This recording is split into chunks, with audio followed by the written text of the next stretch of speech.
Akan mendatangi berbagai instansi lain yang terkait karena PDI sedang dapat pukulan keras tapi tanpa data. Kami terpukul kalau PDI dianggap membangkang melawan petugas penggeledahan. Artinya bahwa tidak hanya dimintakan bukti transport saja, tetapi bahwa uang 15.000 itu sudah dikembalikan ya kepada PDI? Ya, artinya uang itu sudah dikembalikan sesuai dengan yang diterima $15.000 itu.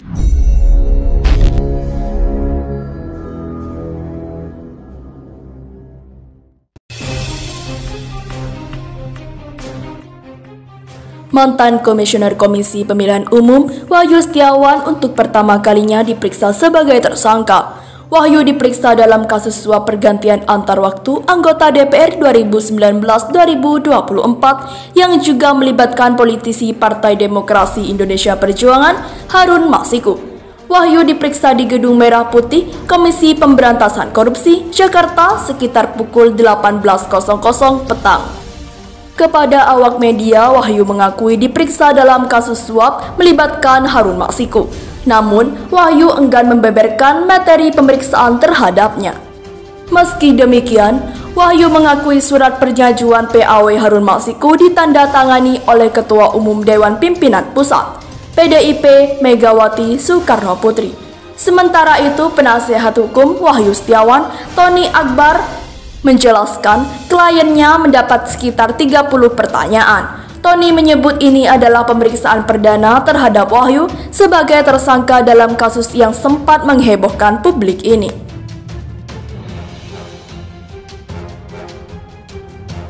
Tim penyidik Komisi Pemberantasan Korupsi menjadwalkan pemeriksaan Kepala Teller Bank Mandiri Cabang Manokwari, Papua Barat Irmawati, dan Teller Bank Mandiri Cabang Manokwari, Papua Barat Patrius Hitong. PLT juru bicara KPK Ali Fikri mengatakan pemeriksaan keduanya dilakukan untuk mendalami kasus dugaan suap terhadap mantan Komisioner KPU Wahyu Setiawan. Keduanya akan diperiksa sebagai saksi untuk melengkapi berkas penyidikan WS atau Wahyu Setiawan, ujar Ali Fikri saat dikonfirmasi Senin 2 Maret 2020. Dalam kasus ini, KPK menetapkan Komisioner Komisi Pemilihan Umum Wahyu Setiawan. Wahyu ditetapkan sebagai tersangka terkait dugaan penerima suap penetapan anggota DPR terpilih 2019-2024. Tak hanya Wahyu, KPK juga menetapkan 3 tersangka lainnya dalam kasus tersebut, yakni mantan anggota Bawaslu Agustiani Tio Fridelina, mantan caleg PDIP Harun Masiku, dan Saiful pihak swasta. Pemberian suap untuk Wahyu itu diduga untuk membantu Harun dalam pergantian antar waktu caleg DPR terpilih dari fraksi PDIP yang meninggal dunia, yaitu Nazarudin Kimas pada Maret 2019. Namun, dalam pleno KPU, pergantian Nazarudin adalah caleg lainnya atas nama Rizky Aprilia. Wahyu diduga sudah menerima Rp600 juta dari permintaan Rp900 juta dari kasus yang bermula dari operasi tangkap tangan pada Rabu 8 Januari 2020 ini. Tim penindak KPK menyita uang Rp400 juta. Dari 4 tersangka yang dijerat, 1 masih menjadi buron, yakni Harun Masiku. KPK hingga kini masih belum berhasil menemukan keberadaan Harun.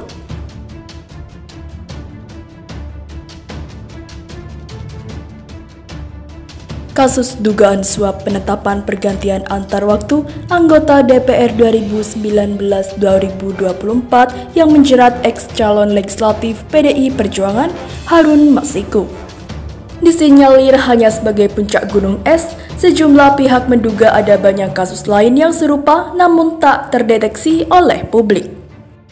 Beberapa waktu lalu, Partai Banteng yang berkantor di Jalan Diponegoro, Jakarta Pusat diterapkan masalah kembali. Elit partainya dilaporkan kader ke Bareskrim atas tuduhan pemerasan. Adalah anggota DPRD terpilih Kabupaten Kampar Riau dari PDIP Morlan Simanjuntak yang melaporkan Sekjen PDIP Hasto Kristianto ke Bareskrim Polri. Morlan mengklaim dipecat dari PDIP lantaran difitnah telah melakukan pidana pemilu berupa politik uang, padahal merujuk pada surat dari Bawaslu Kabupaten Kampar tertanggal 29 Januari 2020. Ia telah dinyatakan tak pernah melakukan tindak pidana pemilu atau politik uang sebagaimana yang disebutkan. Kuasa hukum Morlan Simanjuntak, Kamarudin Simanjuntak menjelaskan klien justru diminta sejumlah uang oleh Hasto. Ia menyebut Morlan menyanggupi permintaan itu dengan catatan uang diberikan usai dirinya mendapat gaji pertama selaku anggota DPRD Kabupaten Kampar. Rupanya, jawaban akan membayar setelah gajian itu tidak disuka oleh Kejaksanaan. Maka keluarlah surat pertama menunda pelantikannya dari Yasona Lawli selaku menteri dan juga selaku ketua DPP Hukum dan HAM PDIP, kata dia. Koordinator Divisi Politik IJW, Donald Faris, menilai pemecatan kader pergantian antar waktu menjadi fenomena yang sedang tren dalam demokrasi Indonesia. Dua hal tersebut, kata dia, menjadi celah atau ruang korupsi di sektor politik. Donald mengatakan Hasto selaku sekretaris jenderal memiliki pengaruh besar dalam menentukan posisi kader di suatu lembaga negara. Ia menuturkan terdapat dua peran yang kemungkinan besar diperankan oleh Hasto dalam kepastiannya sebagai sekjen. 1. Dia aktif melakukan pergantian antar waktu karena kepentingan politik di sendiri atau partai. Kemudian yang kedua, dia paling tidak berada di posisi mengetahui, turut mendandatangani, kata Donald kepada cnnindonesia.com Rabu 12 Februari. Donald mafhum, semua tidak bisa digeneralisasi menjadi tugas sekjen semata. Namun, ia tidak memungkiri jika ada sekjen yang aktif untuk melakukan pergantian antar waktu atas motivasi tertentu, mulai dari politik, uang, dan sebagainya.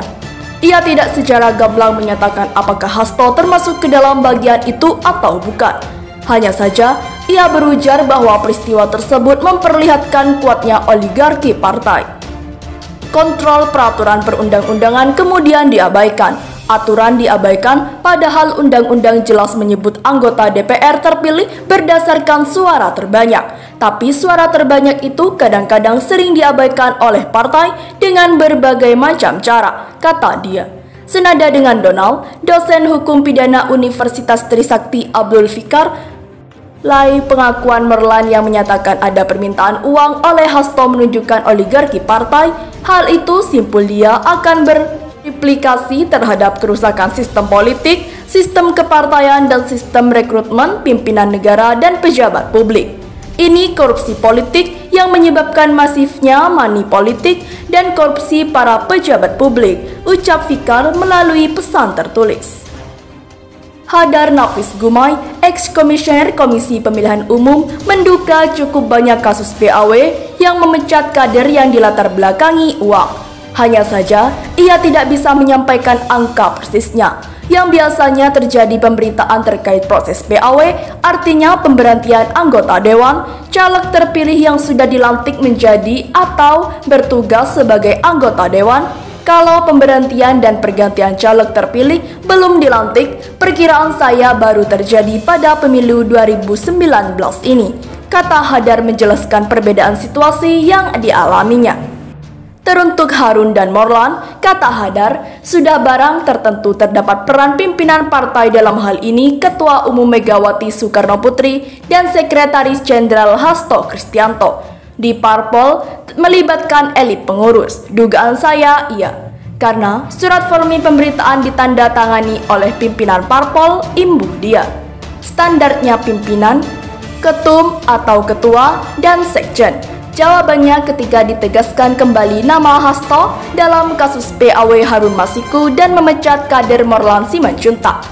Hasto sendiri telah mengakui ada tanda tangan dirinya dalam surat permohonan pergantian antar waktu Harun Masiku untuk menggantikan caleg terpilih yang meninggal dunia, Nazarudin Kimas. Permohonan PAW dari PDIP ini diwarnai suap membuat Komisioner KPU Wahyu Setiawan ditetapkan sebagai tersangka. Kalau tanda tangannya betul, karena itu sudah dilakukan secara legal, kata Hasto di arena Rakernas PDIP J-Expo Kemayoran, Jakarta Pusat, Minggu 12 Januari. Nama Hasto termasuk ke dalam dalil permohonan masyarakat anti korupsi Indonesia yang diajukan ke Pengadilan Negara Jakarta Selatan. MIKI mengugat KPK agar segera menetapkan Hasto dan advokat PDIP Doni Tri Istiqomah sebagai tersangka baru kasus PAW anggota DPR 2019-2024. Sidang pra-peradilan ini masih berjalan di Pengadilan Negeri Jakarta Selatan dengan agenda pembuktian permohonan pada Rabu 12 Februari.